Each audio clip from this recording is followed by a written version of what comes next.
Now, I've been reading creepy stories for 3 years, but I never thought I'd end up being in one. So the last few months have been the strangest and most frightening of my life. Most of my friends think I've gone a bit mad or I'm making it up, so where else was I supposed to vent? But here. It seems ridiculous saying this, but I'm sure my new flat is haunted. And believe me when I say, I wish it was all in my mind. It's not the most spacious of flats. I didn't buy it because I loved it. I bought it because it was all I could afford in an area close to work. The building isn't all that old, maybe 20 years or so.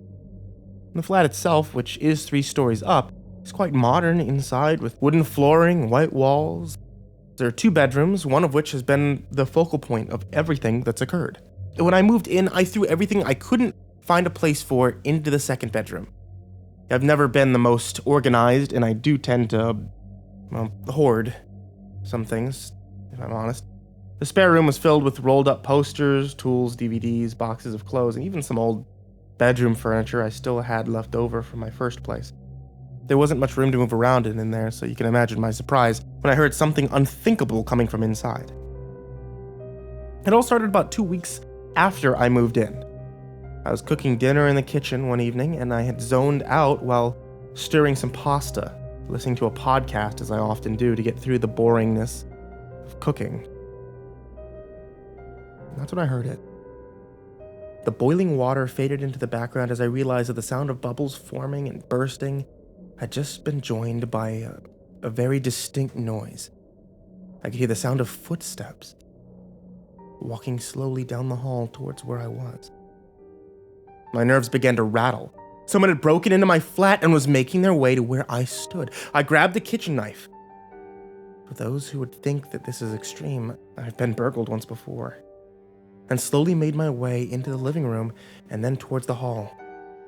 Just as I reached the hall doorway, the footsteps sped up to a running pace, followed by a door slamming violently. The hall was dark at first, as it had no windows. And as I entered it, I felt like a child, terrified of his own shadow, quickly reaching for the light. The front door lay at the end of the hall, and I'd be lying if I didn't say that I thought about running to it and leaving the flat and any unseen intruder behind. My imagination started to run riot as my mind played with images of an attacker lurking behind one of the other 3 doors. I nervously smiled to myself. I began to suspect the footsteps had come from somewhere else, perhaps the flat above me. Still, I couldn't shake the unsettling feeling that I was not alone. First, I peeked nervously into the hall cupboard. Nothing there but bed sheets and towels. Then I checked my bedroom. The only crime being committed in there was the mess of the place. Finally, I stood in front of the door to the 2nd bedroom, the spare room. Swinging it open, I let out a sigh of relief that the room was still filled with junk, but otherwise empty. At the time, I put it down to my imagination, but now I know that it was the earliest indicator that something was wrong, that something was in the flat with me. I'd say about a week or so passed before anything happened again, and by then, I'd put the footsteps out of my mind. It was Sunday afternoon. I'd had a bad cold that week, and work had been difficult to get through, so I just stayed in the flat over the weekend, hoping that I'd feel better by the morning. I was sitting on the living room couch, binge-watching a TV show. The light was streaming through the windows, and my mind was as far away as possible from anything frightening or supernatural. And suddenly, and without warning, someone walked into the living room behind me and marched straight through into the kitchen. I was startled, and when I turned around, I only caught the last moments of the kitchen door being slammed shut with a bang. For some reason, my first reaction was to start shouting and swearing that I was going to cause whoever was in the kitchen real bodily harm. I wanted to frighten them away, but really, it was I who was terrified. I ran into the bedroom and grabbed a golf club from my set, which had been languished into the cupboard since I'd moved in. As I wandered into the hall, the fear got the better of me. I unlocked the front door, opened it, and ran out into the hallway, which I shared with the other residents, and then out into the street. After a minute or so, I was around the corner out of sight, phoning for the police. 30 minutes later, the police arrived. I only entered the flat once they had searched it thoroughly for the intruder. Nothing seemed to have been stolen, but the kitchen door had been shut as I thought. The police entered the room but found no one and told me that if someone had been in the flat, they had already left. The kitchen itself was intact, but bizarrely, the intruder had turned on the lights, opening the oven and left it running on a high heat. The police seemed satisfied that no one was there, and while they told me to phone the local police station if I saw anything suspicious, it seemed clear to me that they thought that I had imagined the whole thing. Even I began to question it myself, wondering if I'd left the oven on from the night before and just forgotten about it. Dosed up on cough medicine. The following night, I knew there was more than just my imagination at play. See, I tried to put the previous day out of my mind, but the sound of footsteps and the banging doors stayed with me. I've always thought that the best remedy for a weary mind is sleep. So that's what I intended to do. I went through my nightly routine before going to bed. Front door locked, check. Windows locked, check. TV and other appliances switched off, check. I shuffled off to bed, curled up and put the TV on so I had something to fall asleep to. The noise keeping me company and any paranoid thoughts at bay. Then about 5 minutes later, I heard an unmistakable noise. It was the light switch in the hall and was accompanied by a light trickling underneath my door into my room. See, I'm sure I must have taken in a sharp inhalation of air, but I remained silent, still, and frozen. Someone was standing at my bedroom door. I could hear the floorboards creak under the weight.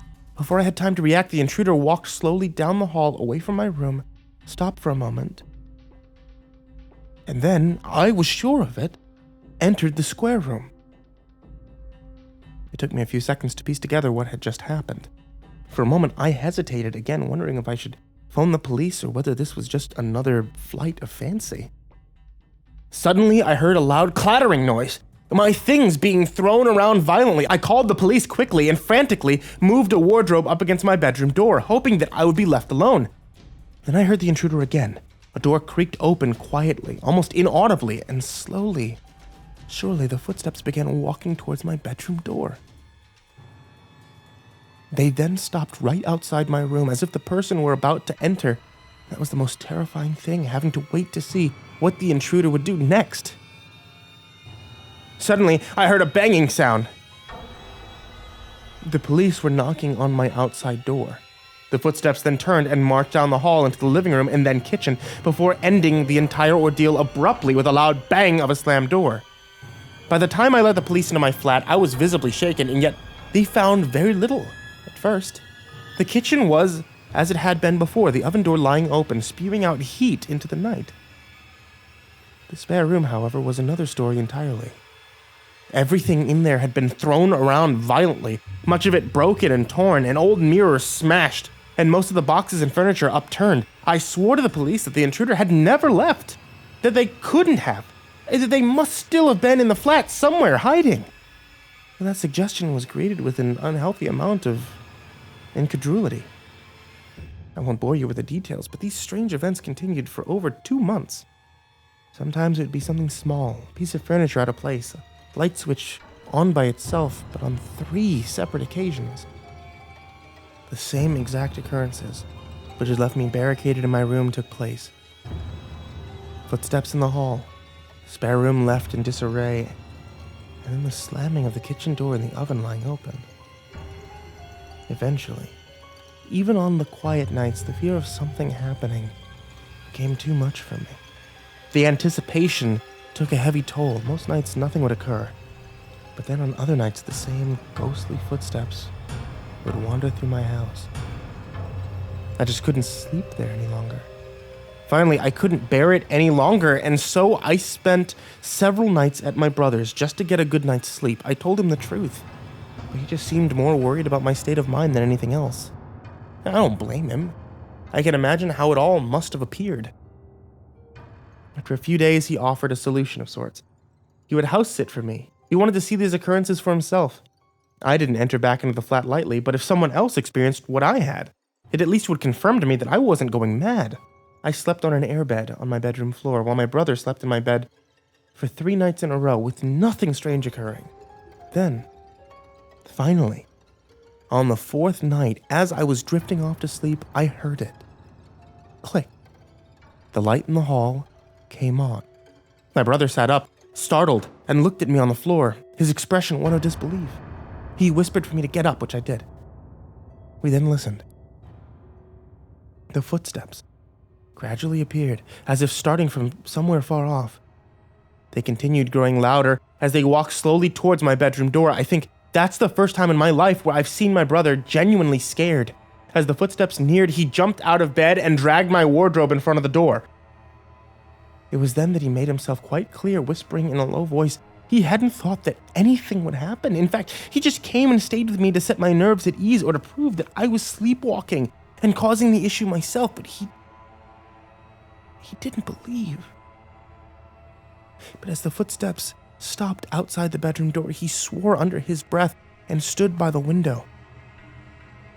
I think it was a natural reaction to look for a possible exit, but being 3 stories up, there wasn't anywhere to go. Then it played out as before. The footsteps turned and walked away from us down the hall. They entered the spare room, followed by a noise of my things in there being thrown around. Finally, the footsteps walked to my door again, stood, and then marched down to the kitchen, slamming the door behind. Neither of us slept the rest of the night, and in the morning, my brother recommended that I leave that place behind and find a new home. Easier said than done. As a condition of my mortgage, I couldn't sell the place until I had officially lived there for 2 years.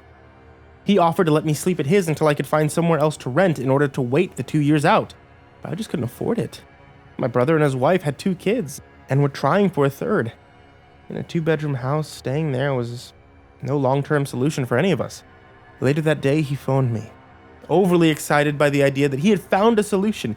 He had been doing some research online to see if other people had experienced strange, similar things going on in their homes, and what they had done, if anything, to stop them. He told me that he'd read a couple of similar accounts, footsteps, lights being switched on and off, furniture being thrown around violently. One family from Arizona in the US had apparently got rid of a similar unwelcome housemate by simply confronting it. Several experts, and I use that term lightly, believe that poltergeists and other noisy ghosts behave in such a way because they were confused and reacted violently to this disorientation. I was skeptical. But as my brother continued, it began to seem less ridiculous and worth a try at least, especially if it meant I didn't have to sleep on someone else's floor for the next 2 years until I could sell the flat. He then told me that one of those experts believed that such disturbances occurred when the spirit of someone who'd passed on doesn't realize it's dead. When it wanders around a place which it used to call home, it sees objects, belongings, etc., which are unfamiliar and simply cannot understand why. In this utter confusion, it lashes out, mostly at possessions, but occasionally at people who it sees as invaders of its home. One particular instance was reported in a family home. Bedroom would be thrown into disarray because it used to be the deceased. By confronting the spirit while it was manifest, and telling it it no longer lived there and that it had passed on, the entity dissipated and moved on. It all seemed like mumbo-jumbo to me, but then so too did the very idea of a ghost. And by this point, I was convinced one was living, or unliving, in my flat. We agreed then that we would at least try to confront it. I have to say, I was curious, but part of me wanted to just leave it all behind. My brother had the idea that we should clear the spare room out completely and just sleep in there each night until the footsteps appeared. It made sense, as that was the focal point of the disturbances. But the entire wait filled me with apprehension. On the second night, it happened. There we were, sleeping on the floor like we did when we had sleepovers as kids, waiting in the spare room for something we didn't understand to appear. With everything removed, the room seemed bare, and I felt a strange sadness from the place and emptiness. At around 1 a.m., I first heard it. Somehow I knew it would appear that night. I felt it in the atmosphere, like the tension before a storm. Click. The hall light came on. My brother looked at me with a mixture of fright and excitement. Silence. Then the footsteps began. They walked slowly down the hall to my bedroom door, and there they waited. While we waited also, in the place where my belongings had been bashed and broken over and over. Finally, they turned and began their slow shuffling walk towards the spare room, where we now lay. By the time the footsteps reached the door, my brother and I were both on our feet. I've never been so scared, and I could hear the terror in my brother's shaking breath. And the handle turned slowly. The door opened. Nothing. There was nothing there, just an empty doorway. My brother had taken out his phone and was recording video, but he couldn't see anything but thin air. I can't remember the exact words we used, but between the two of us, we hesitated, finally conveying that if anyone was there, they were dead, and they had no longer lived in that flat and needed to accept it and move on. Nothing again. We waited for a moment, and as I turned to my brother to smile and suggest that perhaps it worked, the door slammed shut and the light in the spare room went out. Utter darkness. I panicked, and I'm a little ashamed to say I screamed for help, the fear of being trapped welling up inside. I could hear my brother fumbling around. He tried to be calm. I wasn't. He told me to look for the door. I couldn't find it, disoriented by the dark, as if the room had changed somehow. It felt smaller, cramped, and stifled. Then in the darkness, I heard it. My brother clearly did too, as he swore under his breath, asking if sound was coming from me. My voice wavered, and I simply said no. Behind us, in the gloom of the little room, we could hear breathing. The breaths were long, somehow carried threat with them, and then a horrible inhaled gasp, followed by the deafening scream of a man right behind us. Terror overcame me, and as I finally found the door, my brother knocked into the pitch black, and headed out into the hallway, with me quickly behind. In the fevered escape, I lost my footing and managed to fall onto my side on the floor directly in front of the open door to the blackness of the spare room. The wind had been knocked out of me, but if I could have, I would have cried out in horror at what I saw. The light in the spare room flickered back on, revealing a figure standing in the room, facing the wall. It began to turn slowly. As it did, I could see what I could only describe as a face. Its skin bloated and tinged with a bruised blue, and its hair oily and straggled. I kicked the door shut, and as my brother helped me to my feet, we ran out of the flat, only to hear the spare room door opening behind us and running footsteps heading once more into the kitchen. We didn't look back. I haven't slept in the flat since then. In fact, I could only step foot in it to retrieve some of my things while accompanied by my brother and two of my friends during the day. I refused to sleep there, and between my family and myself, we managed to find money needed to rent elsewhere while I still waited to sell the place. It's further from work and the area isn't as nice, but I really don't care. After speaking to the couple who lived there before me, you might already suspect what they told me in a way of explanation. They too heard footsteps occasionally in the hall at night, but nothing else of consequence, and happily lived there with their young son for a few years. What they could tell me was that they had bought the flat from an estate agent and knew fine well the history. But not being superstitious, they knew they had a bargain on their hands if they ignored what had happened. The original owner had lived there by himself. By all accounts, he was a very private person, and so no one in the building knew him very well. One night, a terrible scream was heard from the man's flat, and believe me, it is his. When neighbors went to his door, he didn't answer, and soon afterward the smell of gas filled the hallway outside. The emergency services were called and the building evacuated. When they entered the flat and found the man's bedroom in disarray, his belongings torn and broken up, in the kitchen they discovered his dead body. Kneeling on the floor, half sticking out of the oven, his skin blue due to asphyxiation. Thought about the entire event often, wondering why the man's ghost still lingers there. I wondered why he made his presence felt so strongly to me than those others who lived there before me. What made him scream in the first place?